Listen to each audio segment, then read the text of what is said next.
Thank you for coming today. My name is Nashelo. I'm from a country far away called Kenya. The one, people always ask me about the runners of Kenya.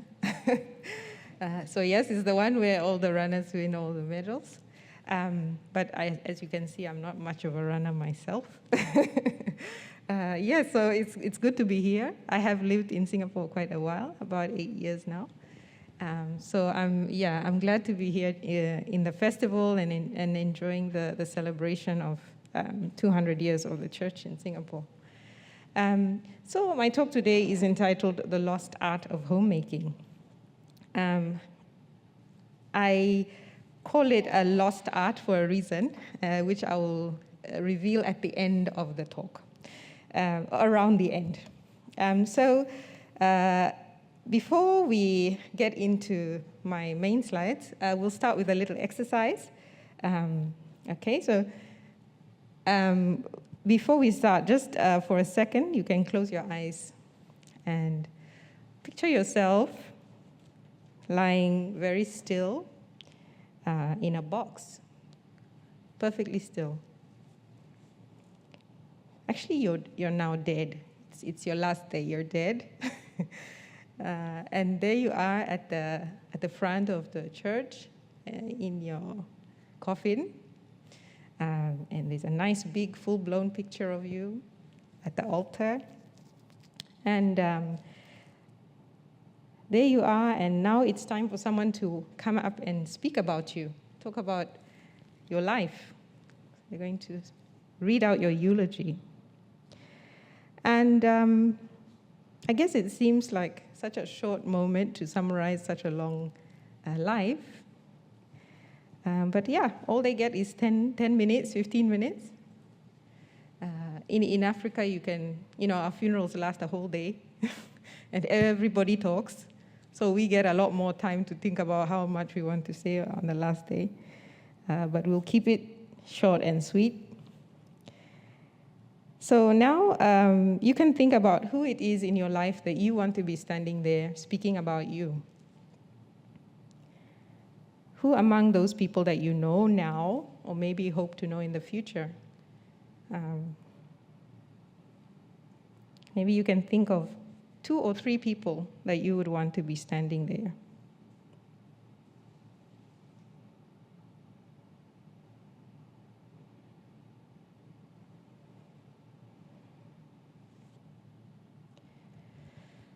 Okay. Now that we have an idea of who is there, other than yourself, of course, we can take it one more step and think about what they're going to say. What would you want them to say about how you lived your life? Maybe you can think of the 3 most important things you would want them to say about your life, about you. Okay.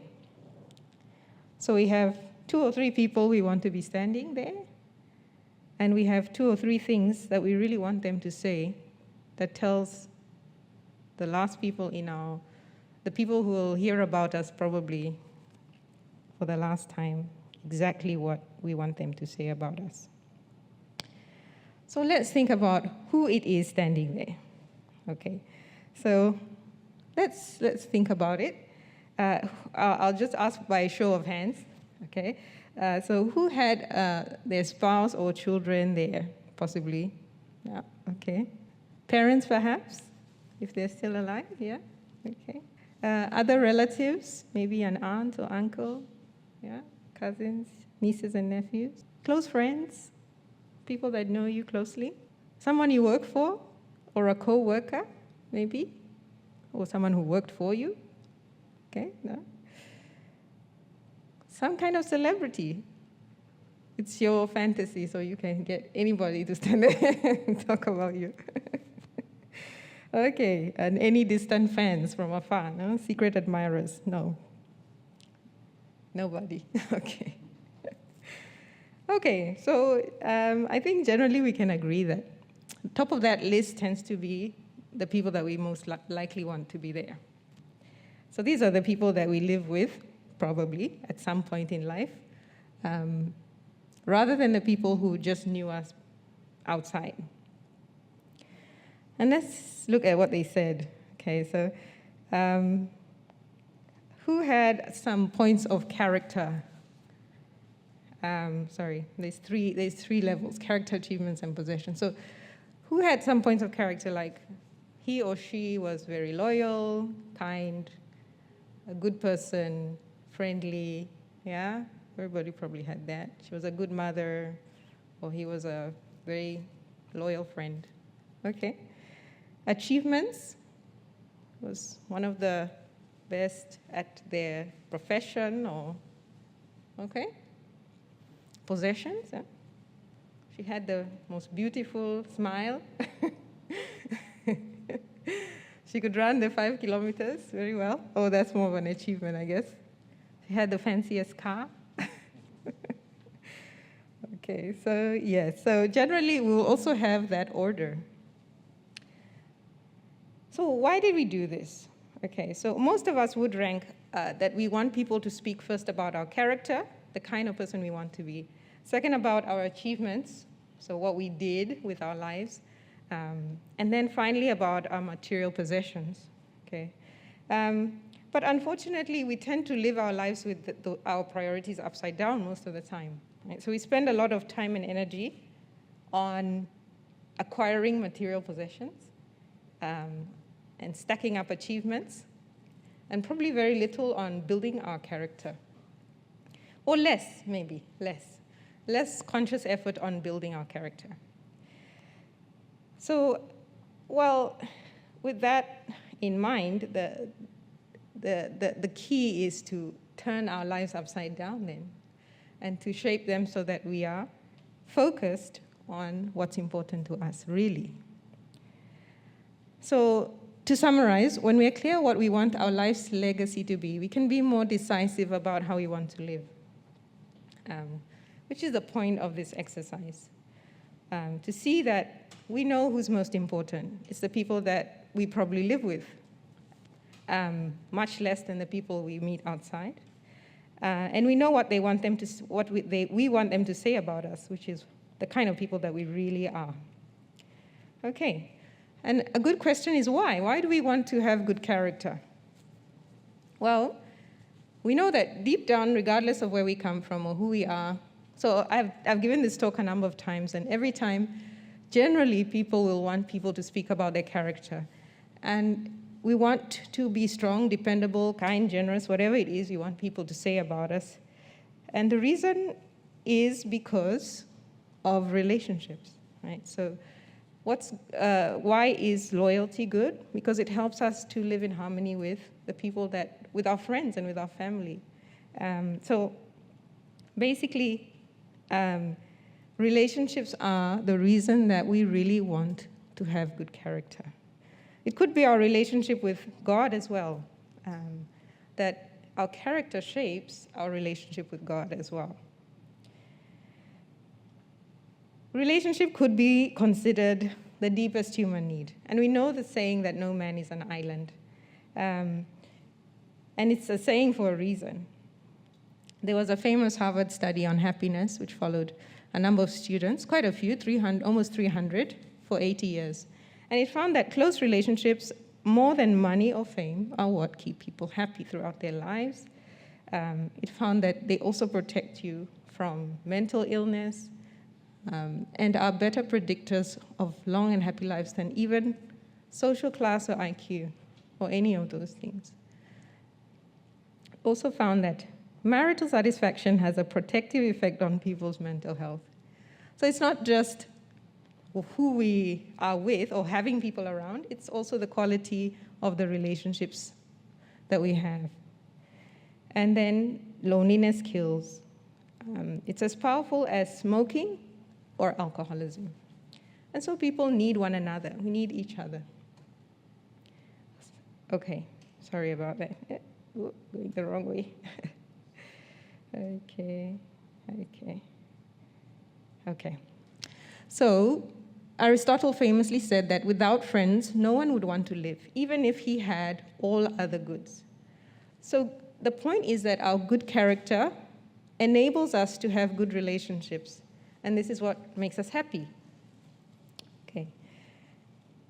And so what, why? So what? Okay, what has that got to do with homemaking is the question, right? Because that's what this talk is about. Well, this quote kind of sums it up.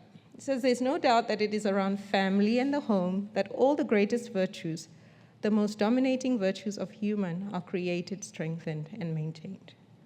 Right? So it's at home that we acquire the character that leads to the relationships that we want to have, and that will make us happy.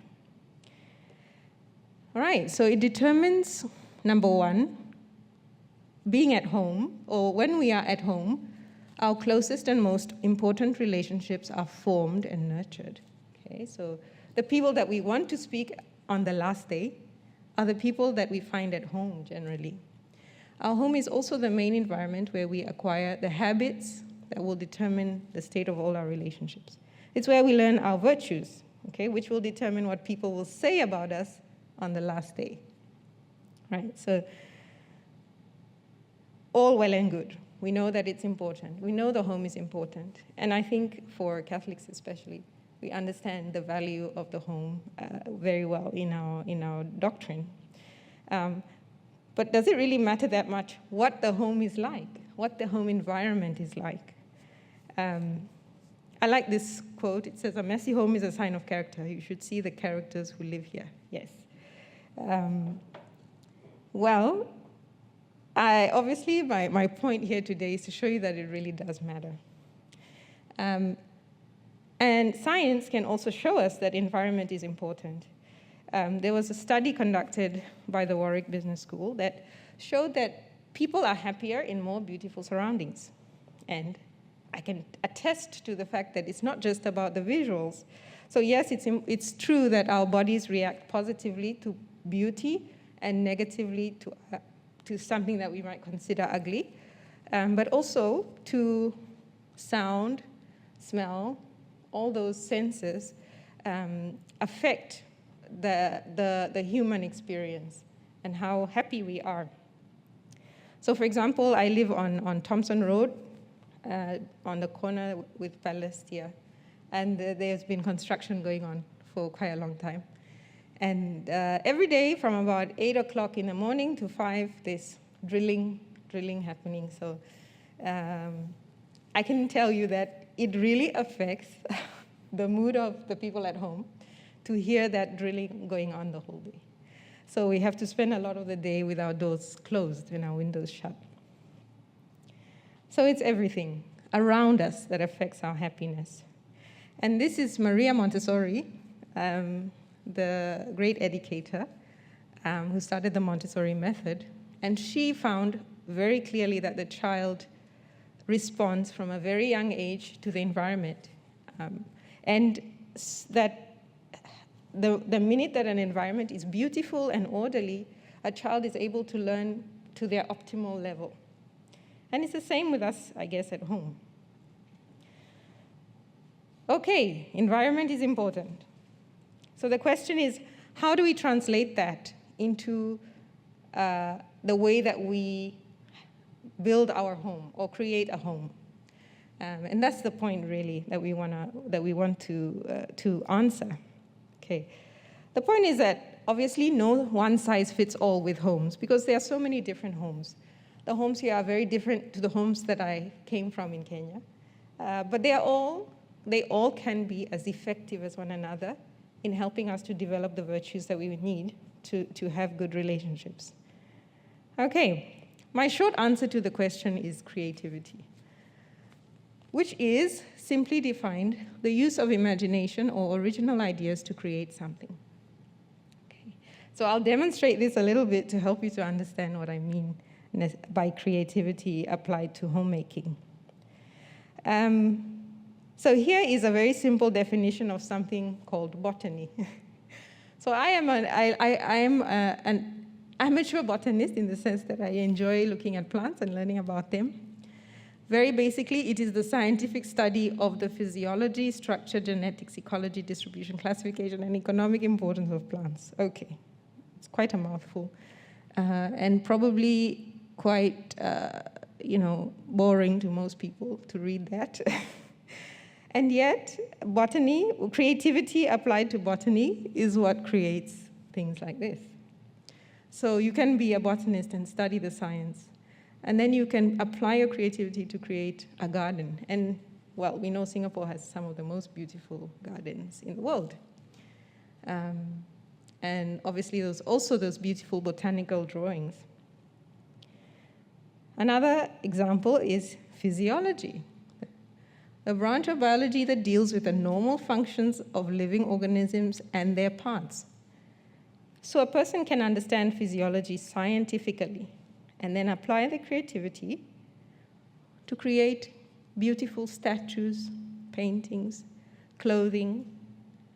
And that's what creativity does to something quite, clinical. It turns something clinical into something beautiful. So very, very simply, creativity unearths beauty. Okay. It turns basic principles into art.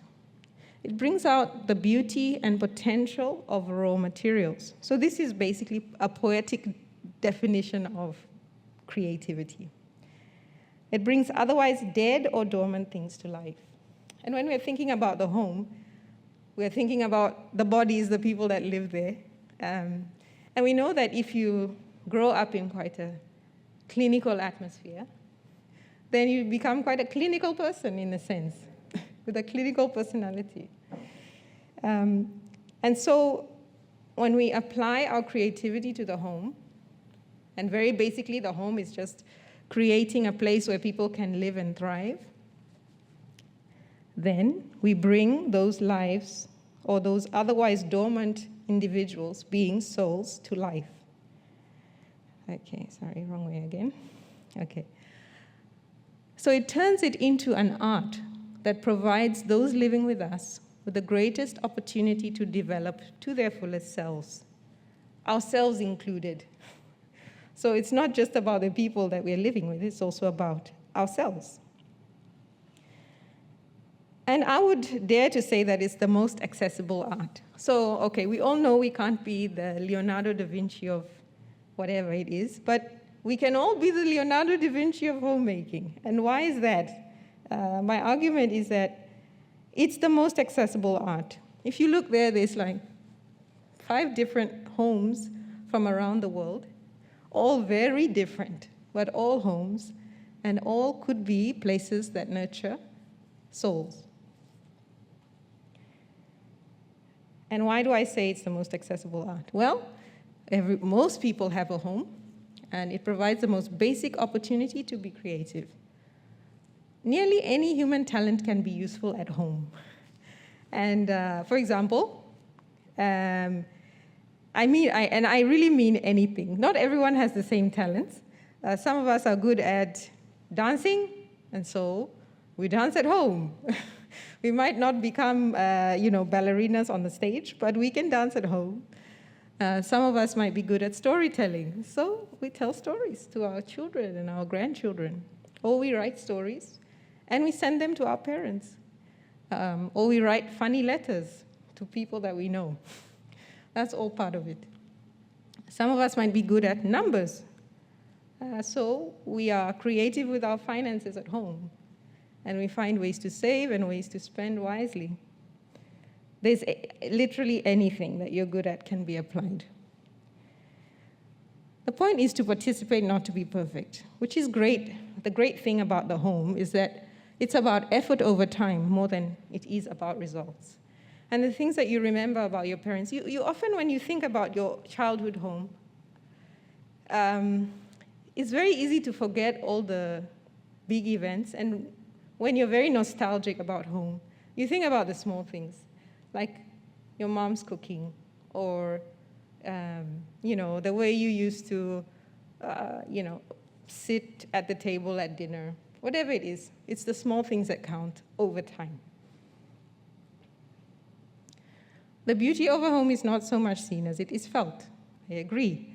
And you will know when you walk into a home whether it's really somewhere that is nurturing or not.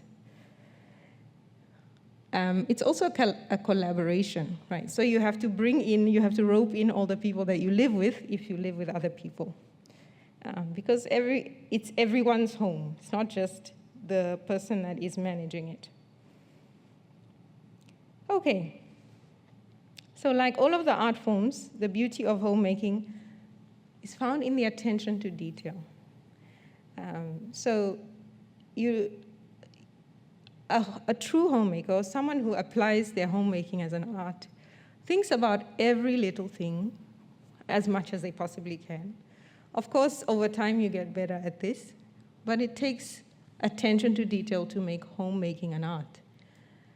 And it requires study, research, and practice. I can tell you many things in my home haven't worked out the first time. For example, my kids, I've got 4 children, one is a baby, he was born recently. The other 3 I've been with for about 5 years. And I remember trying to introduce prayer at a prayer altar with the kids. And the first time it really went horribly wrong, because I wanted them to be quiet for, even if it's like 1 minute, and they weren't having it at all. So they were busy throwing themselves around, and I was trying to tell them to be quiet. So it was kind of a nightmare that first time, and but we kept at it. Eventually they could keep quiet for 30 seconds, and we built it up to 1 minute and so on. So it's not about, you need to practice a lot, and you probably fail most of the time for the first couple of times. But yes, it's like anything, you need to keep going. And it says that it's an ancient human art, so we have plenty of information and traditions. I'll just check the time. Okay. And experience from which to draw. Okay, so I like to do, whenever I go to a friend's house or somebody else's house, I like to pick up on what they do. That seems very nice. For example, I had a friend in South Africa. I lived in South Africa for about 10 years. And I had a friend, and we would take our kids to visit them. And whenever we got there, our kids would just get in and start to play and we would have such a good time with them. And then when we invited them over to us, it was kind of like the opposite. The kids would walk in and be like, it would take so long for them to warm up. And and they would leave much earlier. I always wondered why. And I realized it's because when you invite children to your home, you generally shouldn't have a very tidy home. You need to kind of mess it up a little bit if it's very tidy. Because children who enter a very tidy, perfect house feel like they don't want to touch anything. And it takes them a long time to decide. So my friend's home wasn't messy. It's just that her kids were living, and they just carried on. We visited whenever they were in the middle of something, and it was fine. Whereas in my case, I would do everything I can to get it pristine because I'm having guests. And then, it backfired. So now I know every time I have kids over for a play date, I chuck the toys around a little bit, at least some Lego somewhere, to help them to warm up. So that's one thing I saw from experience. Another one is I have a friend here. She's from Slovakia, I think. And we would visit her family for dinner sometimes. And they would serve us wine and water. And I noticed that my wine glass and my water never was empty. She would always refill, but she would, without making me uncomfortable, just watch the level of my water. And every time it was empty, she would put a little bit more in. And I thought that was such a sweet detail for an entertaining guest. So I tried to do that as well. I'm very bad at it. My husband is much better, but it's something that you just try to practice over time. So you learn, and also you can look back at your own family and, your mother and your father and how they lived. So I thought I would share with you my favorite book on homemaking. It's called The Hidden Art of Homemaking by a lady called Edith Schaefer. And actually, I have it with me because I wanted to read.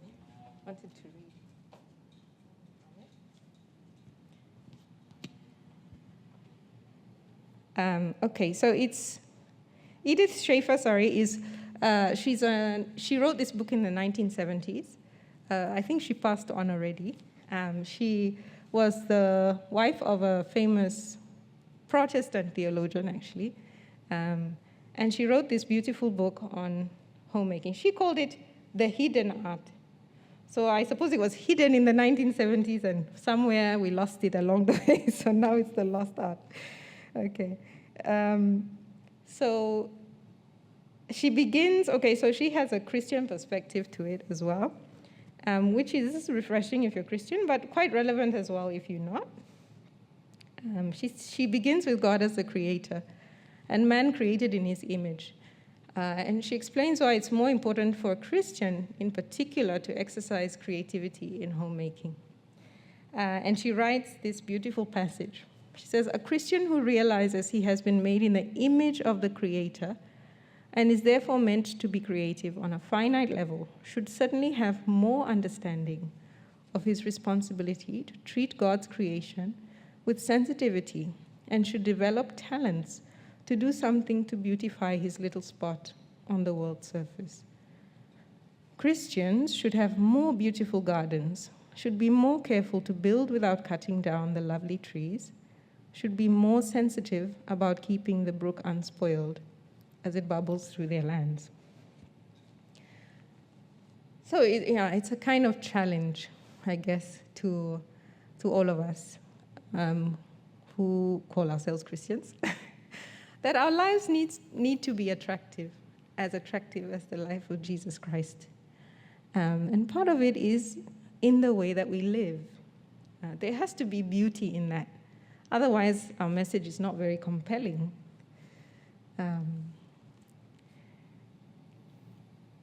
So she also gives a multitude of ideas to bring a home to life. And although it was written in the 70s, a lot of it is relevant today. Actually, all of it, I felt, is still relevant. It focuses on it separates them into all different kinds of, all different titles. And it goes from painting and sketching and sculpturing to gardening and flower arrangements and writing. So everybody can find something. And I thought I would read a short passage from it just to give you a taste. If you're interested, it's available on Amazon. So this is something that is from the passage on flower arrangements. Whether you are caring for someone during long periods of illness or for short times of convalescence, imagination can be employed in preparing the meal trays. A candle on the tray brings light, warmth, and aliveness of movement into the drabness of being shut away, not only with the illness, but also with the disappointment of not being able to do whatever it was that would have been done otherwise. A flower in an egg cup or a tiny vase, or just a piece of ivy or a few colored leaves or fern, placed at one corner of the tray. Any bit of decoration will lift the meal tray completely out of the category of sheer utility. It will become a human experience of being cared for rather than of being pushed aside. And I thought that was beautiful because it really sort of summarizes what homemaking is about. It's about nurturing. It's about growing people. And it's about lifting everything we do out of sheer utility, which is really what we feel sometimes out in the world, like we're just one more brick in the wall. One last passage I'll read to you, a short one, which is in food. Food should be chosen for nutritive values, of course, but also to give variety and interest to meals. Food should be chosen to give pleasure and to cheer up people after a hard day's work, to comfort them when they feel down for some reason, to amuse them when things seem a bit dull, or to open up conversation when they feel silent and uncommunicative.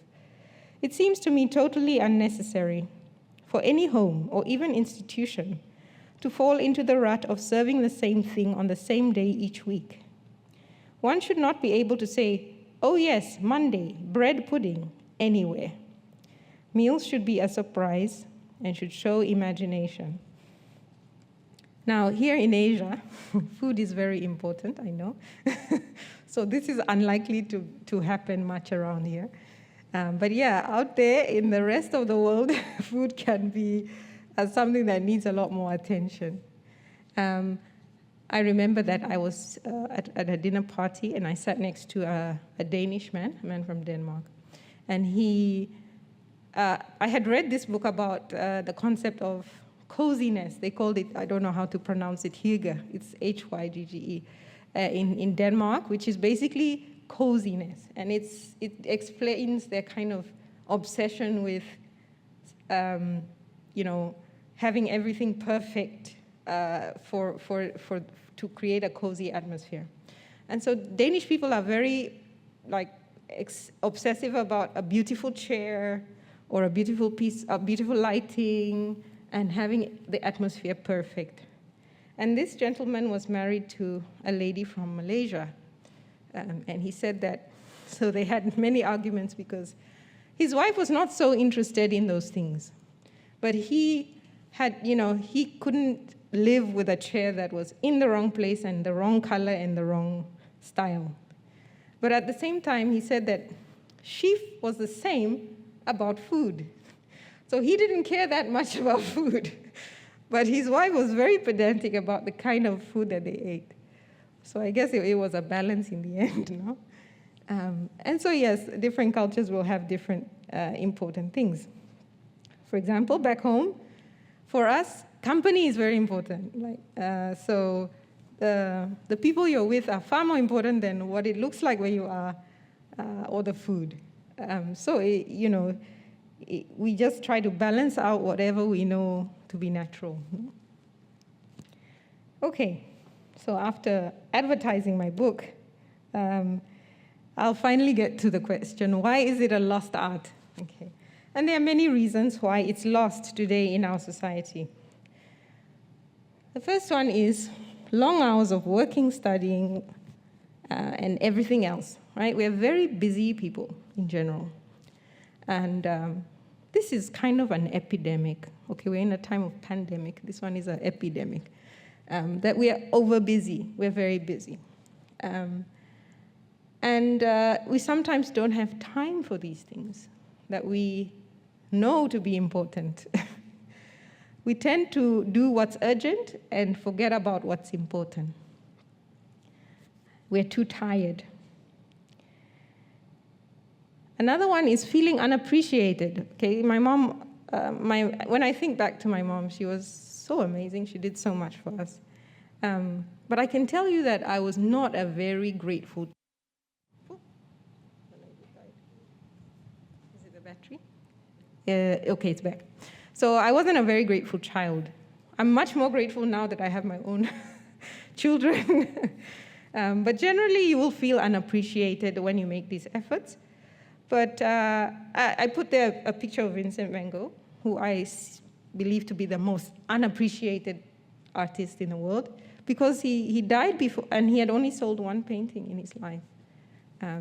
Yet he did paint over 900 paintings. And that doesn't even count the sketches and the drawings. So yes, he was unappreciated. But he still went on, he just carried on painting. And that's how we need to see it, as something that will live on beyond us. Another one is waiting for ideal conditions.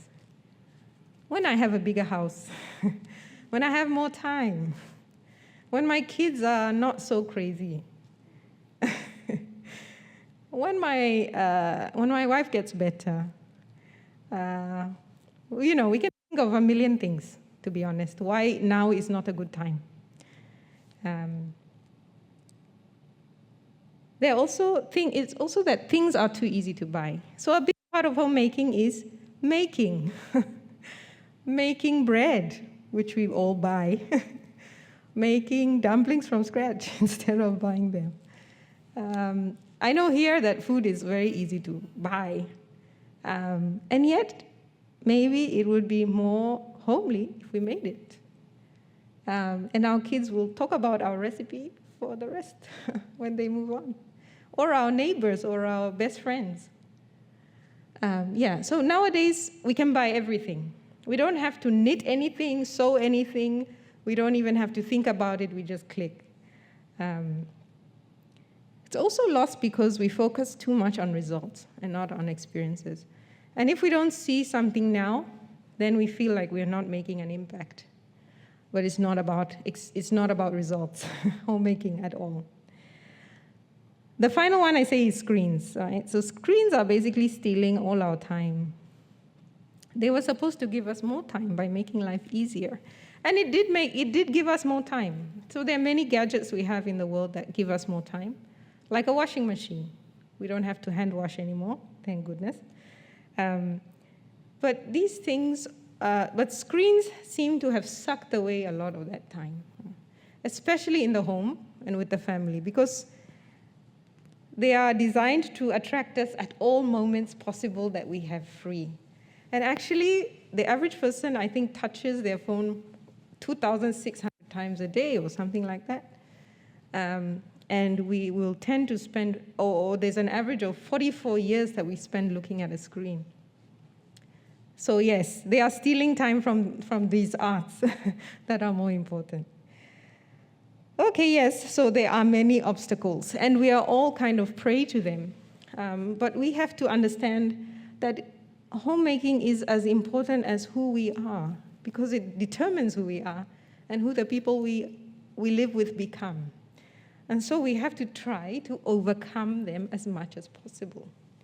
For example, we could put away the screens. We could just lock them up when we get home, or some other way to get rid of them. We could also try to make more things. There's lots of ideas, and there's something that we can do today, something small perhaps. So I put at the top laughter, laughter, laughter, because there's no home without laughter. My husband and I are very serious, generally, people. So we had to work hard to bring laughter into our home. Children do help, but generally you should try. If you live alone, then you should laugh alone. Don't stop laughing. There's so many things you can do. If you played an instrument in your youth, rediscover it and play for your family or your friends. Sharing a book is something that has gone out of fashion, but it's actually one of the best ways to share time with friends and with family. Children love read-alouds, not just small children, older children as well, teenagers. They will love to read aloud with you. Flowers, candles. They always work for some kind of atmosphere in the home. Playing together, there's lots of things. And if you're caring for someone who is sick or elderly, there's so much you can do to bring them back to joy. And also going back to nature, planting seeds and watching them grow. Okay, so there's lots that we can do. So we can make some kind of small resolution for this day that we're going to do today. I wanted to kind of almost end with this beautiful quote by C.S. Lewis. It says, "The homemaker has the ultimate career. All other careers exist for one purpose only, and that is to support the ultimate career." And in a sense, we are all homemakers. We all need a home. We all have one. And we are working to support our making of a home. I thought these words were so profound and beautiful. Okay, this is my quote, my last and final quote by me. It says, A homemaker is much more than a housekeeper. They are a great author of eulogies. And really, it's true. The one thing I hope I've passed on to you is that being a homemaker is an important job. It's a whole other aspect of life that we cannot ignore because it really touches so much in our own lives. And so, seeing how important it is, we need to try and apply ourselves to it more mindfully. Okay, so that is really the extent of my slides. I don't know if anyone has any questions or comments.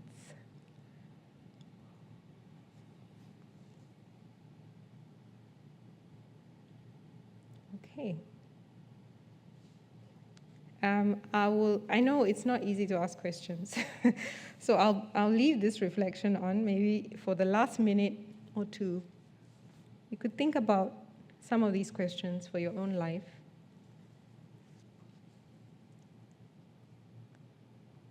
Do I recognize the true meaning of my role as a homemaker? Do I realize the impact the home I create has on my own life and that of the people I live with? Oh, yes, yes.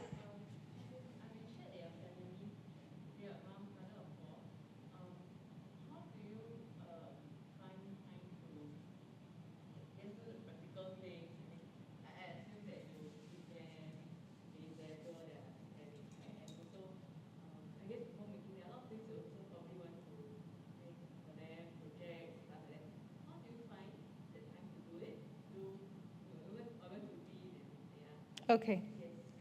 So yes, time is of the essence because kids also have their own schedules and we have to meet them. I would say that the best way to find time to do things is to find the things that are always going to happen, like everybody is always going to eat at some point, and everybody is going to wake up in the morning, right? And attach something special to that moment. So for example, at dinner, you could play a game during dinner. So for example, my kids like to play taboo at dinner, and then we just pass the cards around. So that gives us a moment to connect, but at the same time, we're doing something that we have to do. We don't have to do everything. In fact, we can't do everything. It's not possible to, be that kind of Stepford wife, or whatever. It's just to inject little moments here and there. So if you buy candles, you can light them at dinner every night. You don't have to wait for a special occasion for that. And if everybody has to go to bed, before bed, you can read a story together. It doesn't have to be a long story. It can be one chapter of a book a night just before bed. And I know bedtime is the worst time for most mothers. It's not really the time that you find yourself ready to relax. But it could be, what I find is it's easiest if it's attached to something. I also find with the times in the car, if you drive, help a lot to do things together.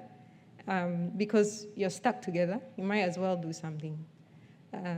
You can play I Spy, whatever it is, it doesn't matter. It's just that connection. So that's one tip. Another tip is to, time up. Okay. Yeah. My last tip is just to cut out the unnecessary things. If you sit and really discern, do you need to do everything outside that you do? Like, do your kids have to do all those enrichments? Or can you spend one evening a week together, for example? Those kind of things help to create more time. Okay. You're welcome.